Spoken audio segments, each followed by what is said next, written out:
What is up, everybody? Sven Diesel here. We're going to be tying up the Clouser Variant. This is a combination of one of my favorite Bob Clouser's Clouser Minnow and Lefty Kray's Deceiver, similar to the half and half. I just think it's more like a Clouser, and so I call it a Clouser Variant. We have a Ahrex SA220. This is a size 4. We're using some Semperfli wax thread in a 8/0. I'm going to start the thread right here behind the eye, and I'm going to lay down about a third of the hook shank here.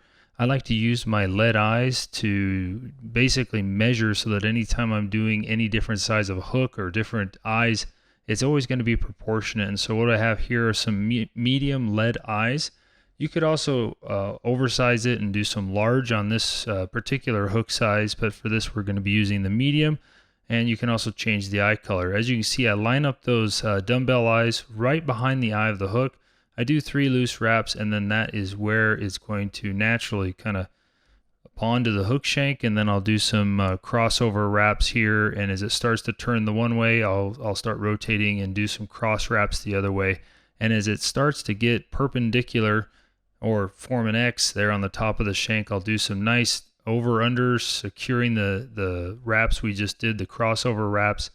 And then as I do about 10 or 15 of those, I will then go ahead and lay down a little bit of thread right here on the hook shank to the bend, and then advance my thread up, come open over the eyes, and then I'll leave my thread right here in the middle, about halfway between the hook eye and the dumbbell eyes. Now, we're going to be using some bucktail for this. I really like these Nature Spirit, these Select Buck tail. They seem to be really nice, good quality, especially if you're ordering online.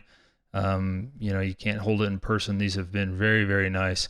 And for this particular length and hook, we're going to select the bucktail here from about the middle. You can see the top's a little bit long on this one, and so I'm going to pull off, I don't know how many hairs here or fibers. We're going to be doing roughly 20 because some of these are going to be coming out as I, clean them up. So remember with this, I think the number one tip I've got from watching the pros tie these are that less is more. I always think I put too many fibers on.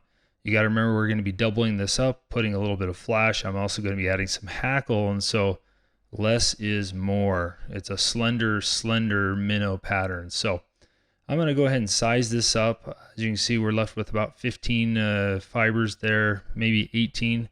And what we're going to do is I'm going to trim those, and I'm going to pinch it in my hand so they form an oval.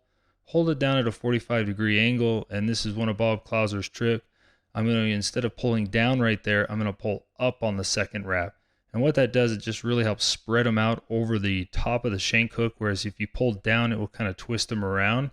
I'm going to loosely fold that over the lead eyes, do about 2 or 3 wraps there, and then I'm just going to secure the bucktail in my left hand, holding it at a slightward angled up, keeping it on the top of the shank, and I'll do some zigzagging wraps down, 3 wraps at the bend, and then wrap my way up, leaving the thread right here behind the dumbbell eyes. So this is where I do mine a little bit different than some. If you're doing the half and half, you tie in the hackle at the rear. I've seen it done.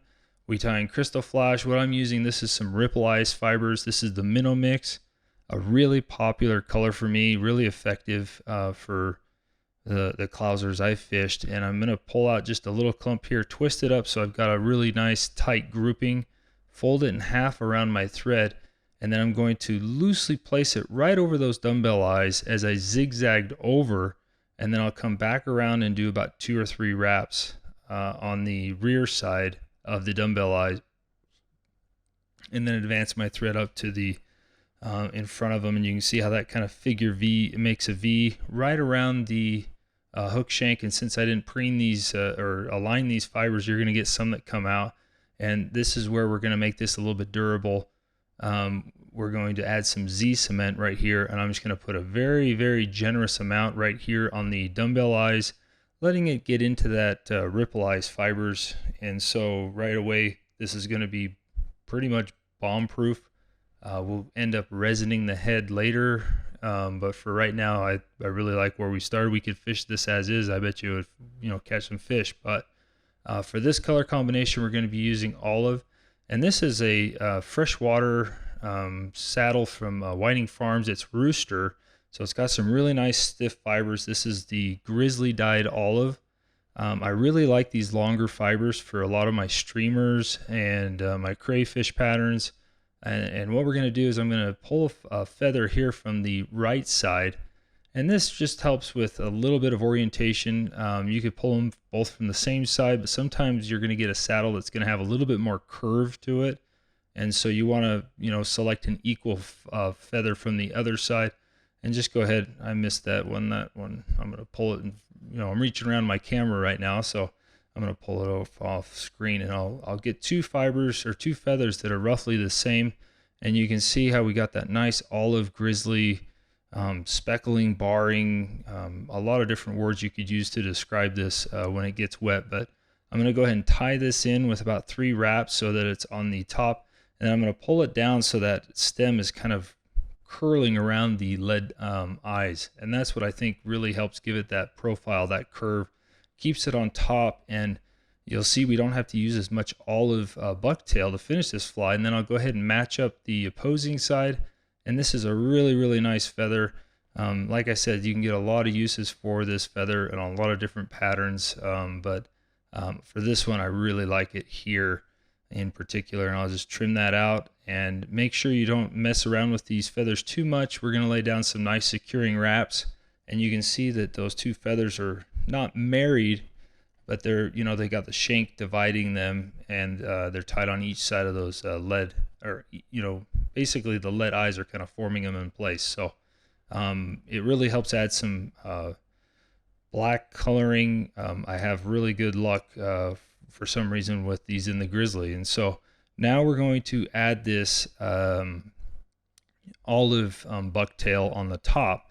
And most of these materials we're using for this, this is probably why this pattern is probably one of the most, well-known or widely used flies. You can color combo match anything you want to do, and sometimes the hot colors are better. I really like using this particular white and olive for some of the bass here locally, and we're going to use this same technique of holding it at a 45-degree angle, coming up and over, and then on the second wrap basically pulling down, but you can see it just laid nicely on top. And now we're just going to clean this up by making the nose. And this is one thing that I don't know, every fly is this is probably one of the more effective flies that's going to work regardless of how it looks. I like to have a little bit, about a third of a nose on this, and I like to try and keep it as slender as possible. You can always build it up more with your thread wraps, but it's easier to learn to keep it a little bit slender, and it also helps not to have so much bucktail, to remember that less is more. And so now I can use my thread wraps here to kind of just clean this up, and I'm trying to get some really tight wraps on that to secure that bucktail down and make this a really, just durable fly. So that's pretty much it right there. The last step we're going to do is I'm going to do a 3-turn whip finish.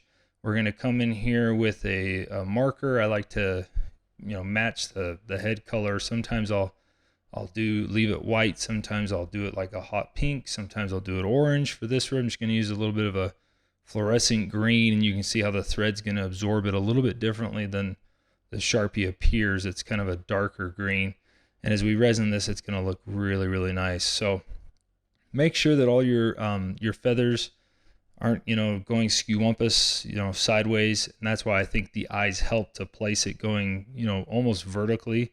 And then I'm going to come in here and put a little bit of this bone dry resin right here on the underneath side, because I usually fish these in some pretty rocky areas, and dragging it in, these sharp rocks, these can take quite an abuse. And so I like to have a really good coat of resin here on the bottom to protect this fly.